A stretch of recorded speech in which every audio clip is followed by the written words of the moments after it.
guys, it's Mandy Gonzalez. I'm here with one of my favorite singers, Jennifer Laura Thompson, and she is the star of Jerry Evan Hansen, and I'm so excited for you to be here today. I'm so happy to be here. You're amazing. You're so sweet. And the first time, I was telling you before, but I'll tell you again, the first time that I met you and saw you was for Broadway on Broadway. I think I was with actually Lennon. Oh my God! At the time, at the Broadhurst, and you had just taken over as Glinda in Wicked, and I thought that, first of all, I was like, she's so beautiful, and it was like the show, you know, it was Adina was there, and it was like, it was incredible, and it was one of my favorite shows when I first saw it, and I heard some of those songs, I thought that it was like beyond, like Stephen Schwartz, like all the orchestrations. I was just best work ever. And I remember just standing up at the end of Act 1, and I haven't done that a lot. The next time I did that was at Hamilton. Look at you now! I know, look at me now! So it takes a lot. It takes a lot for me to get up at the end of Act 1, so that was good. But at that time, I was like, oh my gosh, you're so lucky to be in this incredible role, and you're so talented. It seemed like you had everything like together, but you were telling me, but you did. And it's interesting because I talk a lot to my audience about balance and being a working mom, like how people say, oh, how do you balance it all, and how do you do it? And at that time, your son was 6 months when I started, right? And that was probably the only job that I would have left home for. Right, of course. And I actually thought in my head that I was an Elphaba. I had said to the producers who I knew, I was like, replacement for Elphaba. That's right here. Right. No. Why? Because of your belt, or? No, I related to her character more. Ah. And but once I heard what Adina had to sing, I was like, oh no. Right. You're like, that's good. Put me in the bubble. Yeah. So but he was 6 months old, and I was still nursing. He was allergic. allergic. Hi. And I was still nursing, and he was allergic to many things that were unknown. You can't test babies that young. So I was eating next to nothing, like soy-free, dairy-free, wheat-free, gluten-free. Like every day it was like rice and meat. No. And I made these terrible protein cookies that were survival. You did?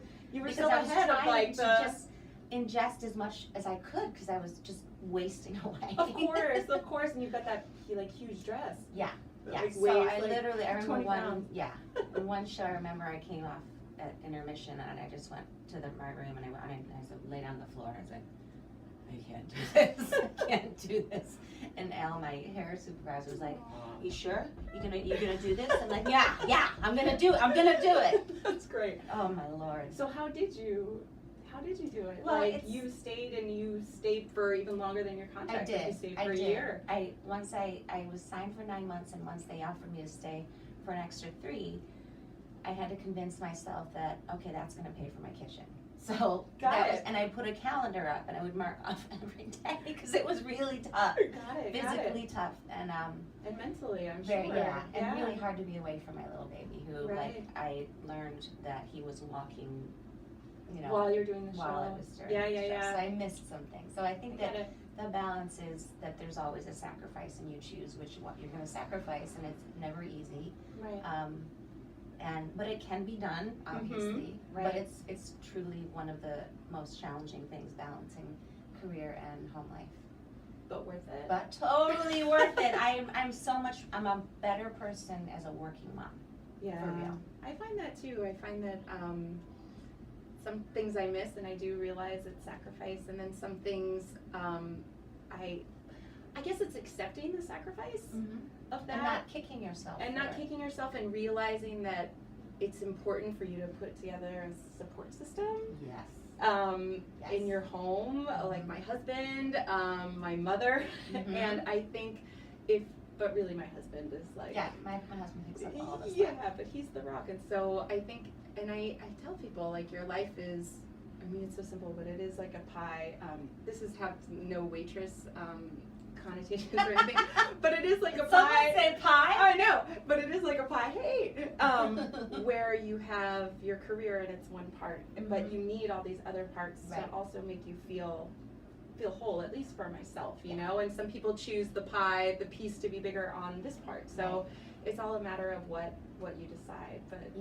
But you feel like what made you strong is just kind of accepting the sacrifice. Yeah, and it was really rough at first, really emotionally rough. I felt tremendous guilt being away from my young one. Right. And once I realized that I felt like a stronger person and a better mom because I had the balance of having the career that was really fulfilling for me, and then carving out the time with my son, making sure I was there when he needed me.